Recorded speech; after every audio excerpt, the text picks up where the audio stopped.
ஆசியாவில் நடந்த டெஸ்ட் போட்டிகள்ல அதிக விக்கெட்டுகளை எடுத்த இரண்டாவது வீரர் அப்படிங்கிற சாதனையை படைச்சிருக்காரு இந்திய வீரர் அஸ்வின். ஆசியாவில் மட்டும் அஸ்வின் 420 விக்கெட்டுகளை வீழ்த்தி இருக்காரு. இந்த பட்டியலில் 614 விக்கெட்டுகளோட முதலிடத்துல இருக்காரு முத்தையா முரளிதரன். இந்தியா மற்றும் வங்கதேசம் இடையேயான இரண்டாவது டெஸ்ட்ல ஒரு விக்கெட்டை வீழ்த்தியதன் மூலம் அஸ்வின் இந்த பட்டியலில் இரண்டாவது இடத்துக்கு முன்னேறி இருக்காரு.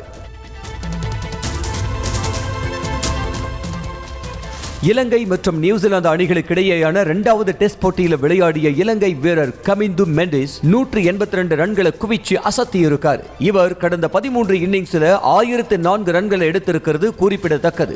இதன் மூலமா டெஸ்ட்ல அதிவேகமா 1000 ரன்களை கடந்த இரண்டாவது வீரர் அப்படிங்கிற பெருமையை பெற்றிருக்காரு மெண்டிஸ். கமிந்து மெண்டிஸ் இந்த இன்னிங்ஸ்ல இரட்டை சதம் விளாசுவார்னு எதிர்பார்க்கப்பட்ட நிலையில ஆட்டத்தை முடிச்சுக்கிறதா அறிவிச்சாரு இலங்கை கேப்டன் தனஞ்சய டி சில்வா. இலங்கை கேப்டனோட இந்த செயலை சமூக வலைத்தளங்கள் விமர்சிச்சுட்டு வர்றாங்க ரசிகர்கள். கொல்கத்தா நைட் ரைடர்ஸ் அணியின் ஆலோசகராக சிஎஸ்கே அணியினுடைய முன்னாள் வீரரும் பந்துவீச்சு பயிற்சியாளருமான பிராவோ நியமிக்கப்பட்டிருக்காரு. அனைத்து வகை கிரிக்கெட்டிலிருந்தும் ஓய்வு பெறுவதா பிராவோ அறிவித்துள்ள நிலையில இனி கொல்கத்தா அணியோட ஆலோசகரா செயல்பட இருக்காரு பிராவோ. இதுக்கு முன்னாடி கொல்கத்தா அணியோட ஆலோசகரா கம்பீர் இருந்தது குறிப்பிடத்தக்கது.